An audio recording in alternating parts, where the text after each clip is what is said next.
আসসালামু আলাইকুম। অনেকদিন ধরেই ইফতার পার্টি করার প্ল্যান করতেছিলাম। কিন্তু ইফতার পার্টি করা হইতেছিল না। আজকে রওনা দিলাম ভাই ব্রাদার বন্ধু-বান্ধব নিয়ে কালিচান ঠোডার চরে। খেওয়ালা কাকুরে আগে থেকেই কওয়া ছিল যে আসরের পরে আমাদের নিয়ে যাবেন এবং সন্ধ্যার পরে আবার ওই জায়গা থেকে আমাদের নিয়ে আসবেন এই পারে। আলহামদুলিল্লাহ আমরা এই পারে আইসা আমাদের খাবারের পাত্রগুলো নিয়ে কোন জায়গায় নিয়ে লাচা যায় এটা দেখতেছিলাম এবং জায়গা সেট করতেছিলাম। রায়হান মামাই কইতেছিল আমার লগে আয়, এই পাশে সুন্দর একটা জায়গা আছে। পরে আমরা মরিচ ক্ষেত পার হইয়া জায়গা মতো আইয়ে পড়লাম। আলহামদুলিল্লাহ চট লাইসা খাবারগুলো সুন্দরভাবে বন্টন করতেছিল রায়হান মামাই। আপনারা যদি এই জায়গায় ইফতার পার্টি করতে চান তাইলে হচ্ছে আপনাদের চৌরাস্তা থেকে মির্জাগঞ্জ আসতে হবে। মির্জাগঞ্জ আসে পূর্ব পাশে একটা খেওয়াঘাট আছে। ওই খেওয়াটা পার হয়েই এই জায়গায় আসতে পারবেন ইনশাল্লাহ।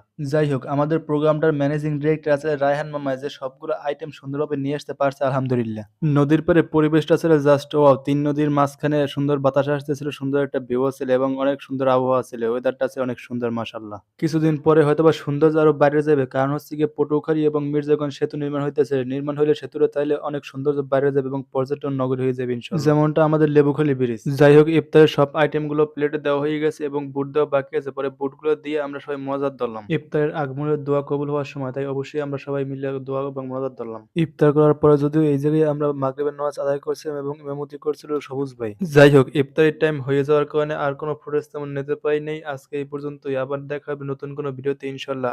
ভালো লাগলে পেজটা ফলো দিয়ে রাখবেন ইনশাল্লাহ। আসসালামু আলাইকুম রহমতুল্লাহ।